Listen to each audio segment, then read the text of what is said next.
What about it from here on out? Full panel here with me now. Dan Cannon, former Battleground States Director for the Biden and Harris campaigns.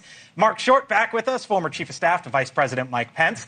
Jessica Anderson, former budget official in the first Trump White House. And Chris Cillizza, News Nation contributor. Hello to you all. Nice to have you all in. Good to be here. I thought this was one of the more consequential days of Trump 2.0. Yes, agreed. It was a big day for President Trump. We're 40 days after Liberation Day when the tariffs were first announced. I think then when we were on this show, we were all really concerned. Were the American people going to pull out their 401ks? Were they going to leave the market? Many of them did. Today was a big rally, and we've talked about this a lot. While the market isn't the only indicator of success for the American people, I think what the stock market has done today, reflecting to the good news over the weekend of the deals coming together between China, which this whole thing was about China, is a good indicator that the president is following through on all of his commitments for the economy, coupled with the tax bill, coupled with seeing all of the results from the deregulatory agenda. It's a good day. But?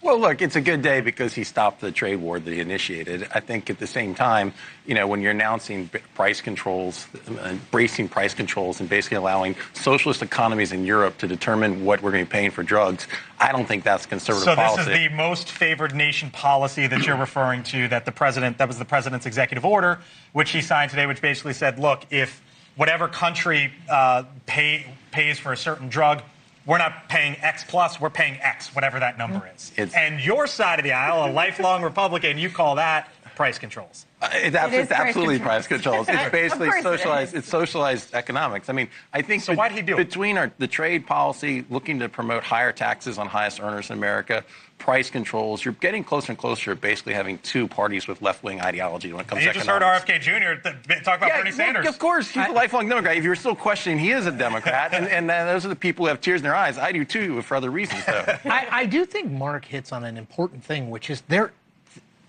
this party right now, if you went back in the time machine to 2012 when Mitt Romney was the Republican nominee for president and Paul Ryan was the Republican vice presidential nominee, it's largely unrecognizable. There's the conservative justices, lower taxes, etc. But the views that Donald Trump has, like the populist piece of all of this, which is why I think he did the price controls thing, because look, it's like, do you pay too much for your prescription drugs? Sure. So everyone agrees with that, but it doesn't look like the Republican. I mean, it is a remarkable transformation over not that long a period of time. Monthly shots of Ozempic, what it costs in Germany, basically Denmark, France, Germany, you're talking at $100 or so, or under. Canada, $155. The U.S., it's $1,000 a month, and that's what he's trying to get at, I guess, Dan. I guess, but this is also just an executive order that's a press release, essentially. There's no teeth to this. He's saying, I want my department to investigate these things, to look into this stuff, to ask countries to voluntarily participate or the drug companies to do that. There's no teeth to this. It's a press release.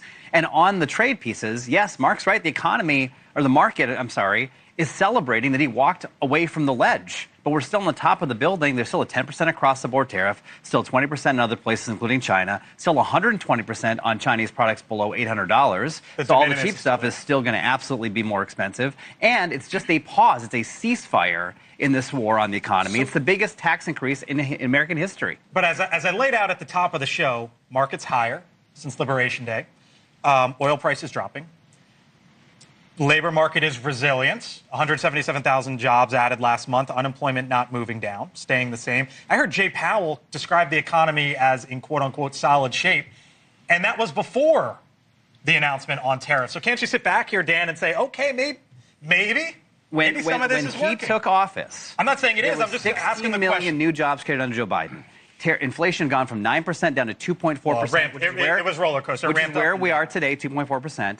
And the jobs rate was also low. That's what he inherited, a strong fundamental economy. I agree with Jay Powell. But the impact of tariffs has not hit yet. There's that port of Los Angeles where they're waiting for this stuff to come into the port. It's going to be late because stuff's already delayed. There's going to be supply chain issues. If they can find a way out of this, maybe some of the worst damage will get mitigated. But there's still a 10% across-the-board sales tax that's coming that hasn't really hit consumers yet. I leave the policy to smarter folks on this panel. But what I will say is, from a political perspective, I still don't understand the tariff thing at all. You're right. It's now back to where we were 40 days ago. Okay, above. Yep. But it's not to where we were on January 20th. Right. I know he believes it. And I know he doesn't believe all that many things, but I know he believes it. It's just, it was always obvious, politically speaking, that injecting uncertainty was not going to work. Now, maybe a year from now, we're still pretty far from an election. Maybe a year from now, people have forgotten this. The economy's booming, it doesn't matter. But it's an amazing risk to take. I don't know really what the UK deal is. It that advantageous to us? Is what we get in China that advantageous to us that it was worth it? We don't know. Out the China yet, other than the China portion of it, other than just the tariff levels are dropping. The best way to understand the Trump economic goal here is the whole package. I think Marc wants to know too.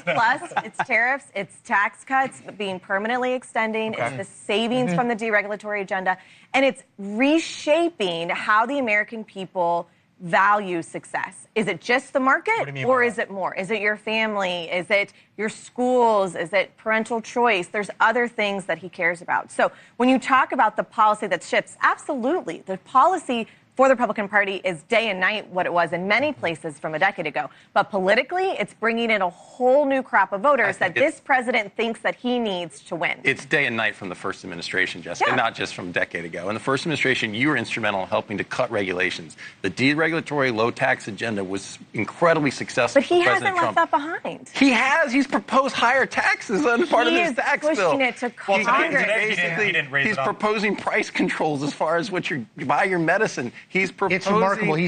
Just to remind people, he is a Republican president. It is dramatically different than the first administration policies, and he has basically a play script for how to get it going again. Is what to do what he did in the first administration. I just want to remind everybody that he got into office because people thought prices were out of control, things cost too much, including healthcare, including drugs, including goods, and every single thing that he has done is going to increase those costs on Americans, including a $700 billion cut. And kicking 14 million people off of Medicare. Are you there with Dan on that? Look, not yet. I mean, I'm somebody who thinks that actually the tariffs on China, you have an adversary we should be uniting the world against China, as we did in the first administration. The across-the-board tariffs on all of our friends and allies alike at 10% will create it is a tax increase. That's what it is. I think we should also just note that part of the tariff that's remaining in China is on fentanyl. And it's 20% on fentanyl. And so there are details here that I think do matter. And he did campaign on going against China's direct pushing fentanyl through Mexico to the United States. And that tariff has remained. It's just look, people make giant bets and it works out. Right? It's just, I just think you have to understand. I take Jessica's point that you have to look at sort of a holistic. It's not just the tariffs, not just the tax cut. It's a gigantic bet to inject a huge amount of uncertainty and chaos into both trade and the broader economy and be like, it's going to be fine, and we're going to redefine what success means. Because you know what success means to most people is like be able to pay your bills and buy a thing or two that you want. Well, as these two heard before many, many times over, we'll see what happens.